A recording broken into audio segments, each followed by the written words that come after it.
ഇതും പറഞ്ഞ് ഓരോരുത്തർ അവരുടെ ഇഷ്ടം അനുസരിച്ച് പ്രവർത്തിച്ചോട്ടെ. അതിന് നമുക്കെന്താ അല്ലേ? നമ്മളിവിടെ നിന്ന് തെറ്റായിപ്പോയി. നമ്മൾ കാരണം അനുഭവിക്കേണ്ടി വന്നത് ഈ പാവ.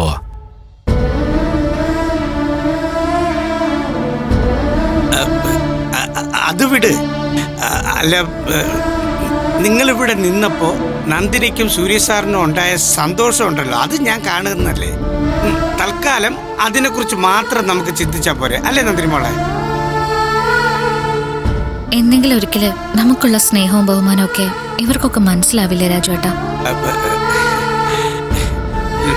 ലോക അവസാനം എന്നാണെന്ന് ചോദിക്കുമോളെ, അതിന് തൊട്ട് തലേ ദിവസം രാവിലെ ചിലപ്പോൾ അവർ നന്നാവുമായിരിക്കും. അല്ലാതെ അങ്ങനെയൊന്നും ഇപ്പം പ്രതീക്ഷിക്കണ്ട. ശരി, നിങ്ങൾ രണ്ടുപേരും വേഗം റെഡിയാവുക. ഞാനൊന്ന് അടുക്കളയിലേക്ക് പോയിട്ട് വരട്ടെ. ശരി, ഞാൻ പോയിട്ട് വരാം. മുത്തശ്ശി,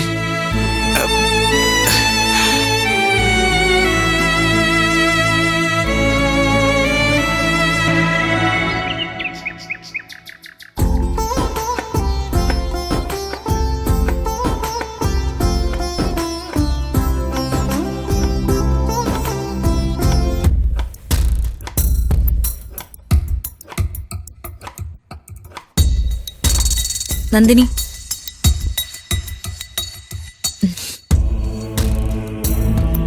നന്ദിനി. എന്താ മാഡം? നിന്റെ വീട്ടുകാരെവിടെ? അവര് മുകളിലുണ്ട്. അവരൊക്കെ നല്ല ടെൻഷനിലായിരിക്കും അല്ലേ? ആ, ആയിരിക്കും. ഞങ്ങളുടെയൊക്കെ പെരുമാറ്റം കാണുമ്പോ അവർക്ക് നല്ല പേടിയായിട്ടുണ്ടാവുമല്ലേ? അവര് പാവങ്ങളല്ല മാഡം.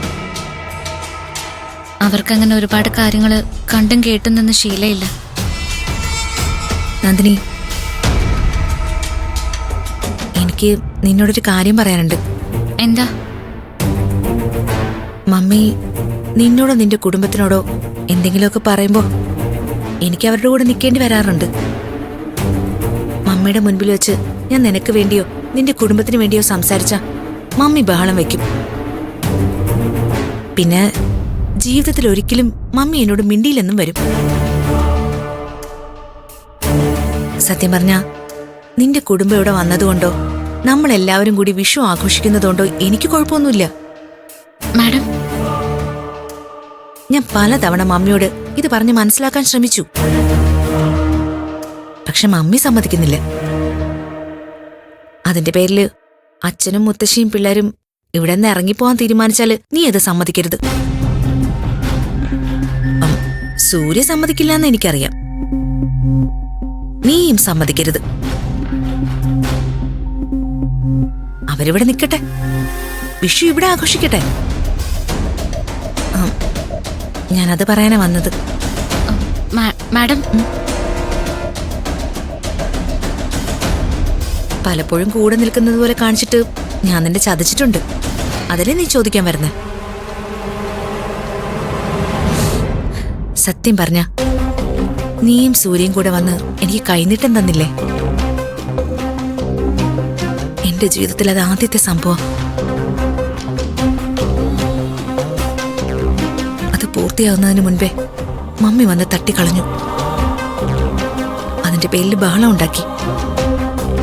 പക്ഷെ പിറ്റേ ദിവസം ഞാൻ വന്ന് നിന്നോട് സാരി ചോദിച്ചില്ലേ? അത് സാരിയോട് എനിക്ക് ആർത്തി തോന്നിയിട്ടൊന്നുമല്ല. എന്റെ ആങ്ങള എനിക്ക് ആദ്യമായിട്ട് വാങ്ങി നീട്ടിയ ആ സാരി എന്റെ കയ്യിലുണ്ടാവണമെന്ന് ആഗ്രഹം കൊണ്ട. ഞാനവന്റെ ചേച്ചിയല്ലേ? ഇപ്പൊ പോലും ഞാനത് എടുത്തു നോക്കി, കുറച്ചു നേരം കയ്യിൽ വെച്ചു. അതിന്റെ സന്തോഷം എന്താണെന്ന് ആർക്കും പറഞ്ഞാൽ മനസ്സിലാവില്ല. അച്ഛനും മുത്തശ്ശിക്കും പിള്ളേർക്കൊക്കെ എന്താ വേണ്ടെന്ന് വെച്ചാ ഉണ്ടാക്കി കൊടുക്ക്. അവരിവിടുന്ന് തിരിച്ചു പോകുന്നത് മാക്സിമം സന്തോഷത്തിലായിരിക്കണം.